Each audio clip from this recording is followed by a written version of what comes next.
Hello, this is Bobby from Copel TV Repair. Today with a video that tells you how to adjust screen solarization, deformation, inverse colors when you receive a usually replacement or repaired board, N7KF or N7KFE. This actually applies for many other boards based on the N7AL model of Sanyo, which goes into a lot of different Sanyo DP series TVs. Those are reasonably old now, but still fairly good.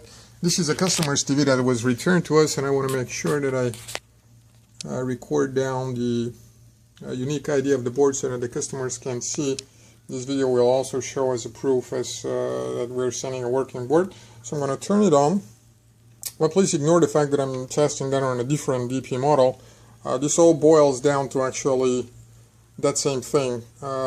Different panels used in different TVs. I'm powering this on, and this is how it will look. It will automatically start playing some audio, and will show image that you will see is distorted. Alright, this is how it looks. Not pretty. You can see inverse colors, excessive blue, just ugly. What we're gonna do is we're gonna turn it off, and I'm gonna disconnect the power from the TV. And then what I'm going to do is I'm going to hold down the channel down button while I connect the power there. Unfortunately, I only have two hands, so it's not going to be very pretty for a short while I do that. The user manual says that you should hold volume down.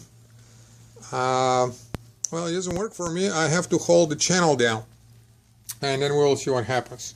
So I'm going to do this for a second. I'm going to hold this with my left hand. Press the button that you don't see because my hand is holding the recorder. Turn it on. It clicks automatically, and then I release. And we're going to move to the front. The TV turned itself automatically. And here's what you're going to see. When it starts up, it will start up with... I want to disconnect that or switch to a different input for a second. Okay, hold on. I'm going to change the input so that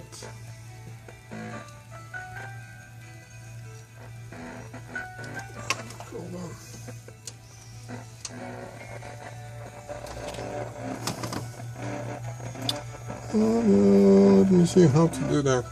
Yeah, the easiest way to do that will be to simply disconnect the HDMI, probably from the power. Okay, so we don't have an HDMI, but what we do is that label on the front of the screen that says 088 or 086 volume 30. I'm going to use the remote, which you don't quite see, but using the remotes up, I'm going up and down to different settings, and the one of particular interest is 088 option 2, which is 15. And using the left button on the menu, on the remote control, I'm going to change that to 14.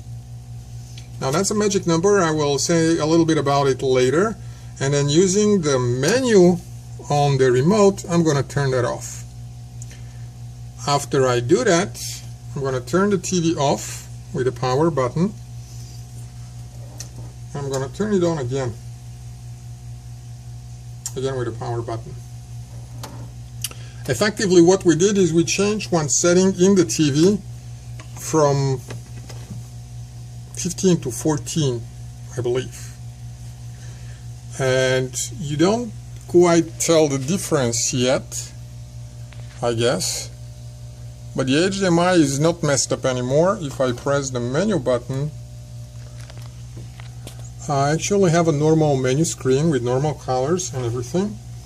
And I'm just about to reconnect power to our USB player. Hold on tight. There it is. Let me turn off the menu. And we're waiting. Awaiting the proper input. HDMI. Video 1, HDMI 1. There you go. I don't know if you can see it, but we are on HDMI 1 now.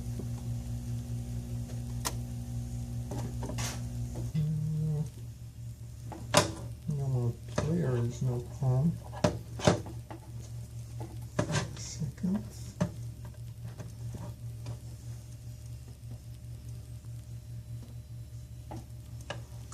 Okay. And this is the proper color that you should be seeing from the beginning.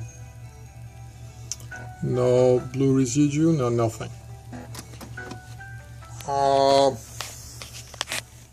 This is the same board. You didn't see much because most of it is done with the power. However it looks. Remember, you have to disconnect the power board. You have to hold down the channel down, even though the service manual says volume down. It was a channel down that worked for me. And now for the value, the option is option 2, the number is 88, and what I did was I changed from 15th to 14th. Now what this does is this tells the main processor here which configuration of encoding to use for sending data to the TCON board, and it depends on what panel and what TCON board is used.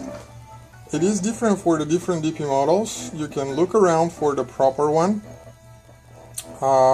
It's in the service manual, and in some cases, like for the N7KFE, there actually is no service manual. I took that value from the service manual for the N7KF, and I happen to know that the original properly working board here on this side of the testing side of ours is displaying the image properly with a working DP52440, I think it was 40, N7KF model, which was -00,